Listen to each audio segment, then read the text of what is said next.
La question suivante, la personne vient de spécifier que c'était une question pour les professeurs, alors on va essayer de donner notre expérience de prof. Je suis une enseignante FLE adulte. Pour le moment, plusieurs de mes étudiants sont comme ce monsieur Albert. Ils ne sont pas proches de la technologie et ils trouvent cela très difficile. Maintenant, nous devons donner nos cours virtuellement et ils ne peuvent même pas accéder à un email. De même, il y en a qui n'ont pas les outils ou Internet pour travailler.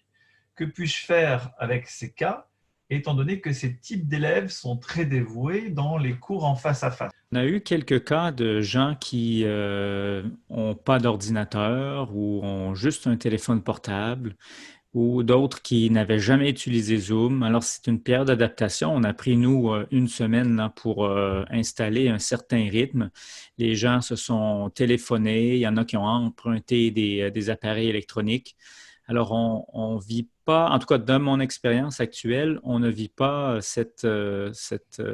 une grande difficulté au point de vue technologique. On a réussi à, comme on dit chez nous, à bien s'accommoder. Alors, peut-être que je pourrais laisser la parole à Virginie ou d'autres collègues là, qui pourraient nous en dire davantage. En plus, j'ai pas connu trop ce problème parce qu'on est quand même dans un milieu privilégié. Mais je sais que certains enfants dans les classes supérieures, voilà, qui vivent à plusieurs ont des difficultés pour s'appareiller. Donc effectivement, les solutions autres ont été trouvées de faire des cours individuels par téléphone.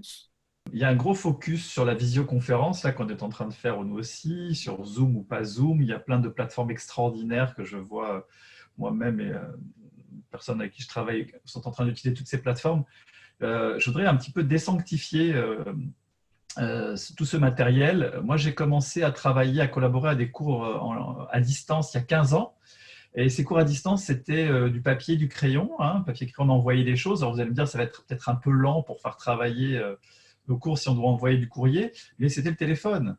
Et il y a des sociétés, des boîtes à langue qui se sont développées uniquement par le cours au téléphone. Donc, ça, c'est possible. J'ai envie de dire, le plus important, c'est les contenus. Et en amont des contenus, c'est les interactions. Donc, si on peut créer de l'interaction par le téléphone, si on peut créer de l'interaction par le mail, l'email, c'est quand même plus rapide que le courrier, c'est déjà gagnant et je pense qu'il ne faut pas trop paniquer avec la technologie. Vous avez vu, quand on a démarré notre webinaire aujourd'hui, on était juste à peine réglé aussi. Ce n'est pas le plus crucial. Le plus crucial, c'est en fond, c'est ce qui va passer parce que c'est ça qui va nourrir la motivation et avec la motivation, l'apprentissage, j'ai envie de dire. J'espère que ça donne des éléments de réponse à la personne qui a posé cette question. La question numéro 5. J'enseigne au lycée, mais on nous demande de faire passer l'histoire en français en 30-40 minutes max au lieu d'une heure. Problème de temps de présentation qu'on peut transformer en pilule vidéo, en préparation par les élèves de pages du livre. Mais comme le disent les messages précédents, faire intervenir tous les élèves pour contrôler dans quel rapport ils sont avec la leçon prend du temps. Je contrôle avec questions de compréhension écrite, mais les collègues demandent de ne pas le faire toutes les semaines. Comment faire pour organiser efficacement ce bazar? Alors, cette question numéro 5, je pense qu'elle est vraiment cruciale. Moi, je l'avais notée dès le départ, c'est la question du suivi, la question du monitoring. Quand on fait de l'ingénierie de formation, c'est la clé de tout dispositif, la capacité du dispositif à observer les apprenants dans le processus d'apprentissage et pas simplement se contenter d'aller évaluer à la fin, là, pas faire passer l'examen. Virginie, tu as le plus d'ancienneté par rapport au confinement. Est-ce que tu peux dire quelque chose par rapport à ça? Ou tes collègues, qu'est-ce qu'ils ont mis en place? Moi, je prône vraiment le monitoring à fond. Il vaut mieux moins enseigner, mais s'assurer de pouvoir observer ce qui est en train d'être fait. Mais bon, Alors, je laisse la parole. voilà ce que les collègues du secondaire, parce que cet enseignant il est du secondaire, ont mis en place, c'est systématiquement, les enfants envoient des captures d'écran de leur travail et s'il y a besoin, il y a un coup de fil qui est passé aussitôt pour remédier, pour répondre à toute question ou tout problème. Et ensuite, ils ont mis en place des évaluations. Voilà, le bac blanc s'est passé en Zoom. C'est une question et une remarque. Moi, je salue la personne qui a écrit ça, de l'effort qui est fait pour suivre les apprenants. Alors, là, on parle de petits tests avec des QCM. Comment dire, faire une séance Zoom à 20, c'est assez rapidement le brouhaha, on s'entend bien là-dessus. Maintenant, faire peut-être un rendez-vous hebdomadaire ou bi-hebdomadaire ou peut-être 5 minutes d'un début de cours en ligne avec tout le monde pour s'assurer que chacun T'en es où? T'as fait quoi? T'as pu faire le travail? Tu l'as pas fait? Bon, ça arrive, t'inquiète pas, c'est pas grave. Quelqu'un peut l'aider.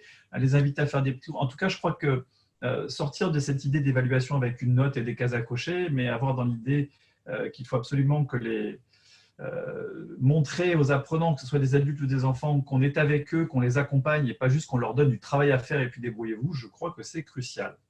Bonjour, cela m'intéresserait beaucoup d'avoir des informations sur l'évaluation à distance qui doit se faire uniquement verbalement dans notre pays pour tous les niveaux de l'école de langue et pour chaque activité. Ok, donc production orale, production écrite, réception orale, réception écrite. L'évaluation à distance doit être faite verbalement. Comment aider les enseignants au niveau méthodologique à produire des consignes et des modes d'évaluation qui soient motivants et pas normatifs, comme des notes? Merci si vous pouvez éclairer ma lanterne avec quelques exemples concrets. Peut-être Steve, tu aurais quelque chose à dire là-dessus? Je dirais qu'il faudrait peut-être à la limite s'initier à l'Oral Proficiency Interview, le test d'entretien oral. C'est ce qu'on utilise dans le cadre de l'approche neurolinguistique. Il s'agit d'interactions orales où autour d'une dizaine de minutes, on va poser des questions du plus simple au plus complexe pour voir jusqu'où l'apprenant peut aller en utilisant évidemment des critères pour justifier les niveaux. Ça peut être les constructions des phrases, les types de verbes, la possibilité de faire des phrases complexes, des phrases simples. Peut-être on pourra en reparler dans un autre webinaire, par exemple, sur l'évaluation. Oui, parce qu'avec l'OPI dont vient de parler Steve, en fait, on est vraiment uniquement à l'oral et sur un temps relativement court. Après, une autre entrée qui peut peut-être vous être utile, c'est par rapport à une tâche donnée, qu'elle soit orale ou écrite, de lister finalement les composantes de compétences qui sont visées. Certaines peuvent être linguistiques, certaines peuvent être langagières, d'autres peuvent être strictement pragmatiques. Et à partir de cette liste de composantes de compétences, que l'apprenant doit connaître en amont, évidemment, de la tâche qui lui est donnée, on va pouvoir en aval avoir une évaluation qui va être plus objective et qui va être aussi qui va accompagner une démarche formative. Voilà, c'est des choses qui sont assez classiques en ingénierie de formation en général. C'est des choses qu'on trouve dans un certain nombre de manuels dits de perspective actionnelle. C'est aussi des choses que nous, on fait quand on a des demandes d'évaluation par rapport à des projets en approche neurolinguistique. Question numéro 7 d'un enseignant en collège, qui est en France en collège.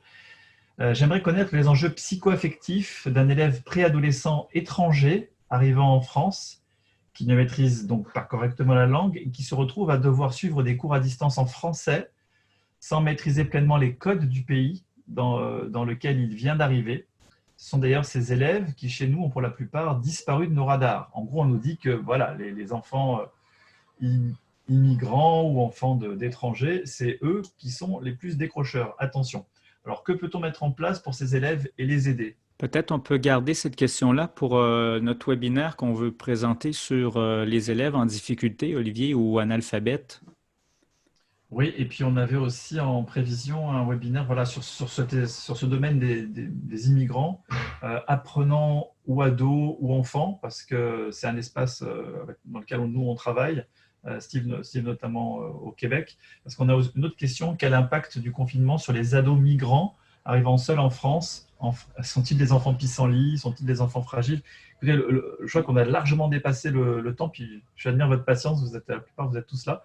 Je propose qu'on garde cette question ultérieurement et qu'on ouvre une autre petite fenêtre Zoom sur cet univers des immigrants dans le contexte du confinement qui est le nôtre aujourd'hui. Tout à fait.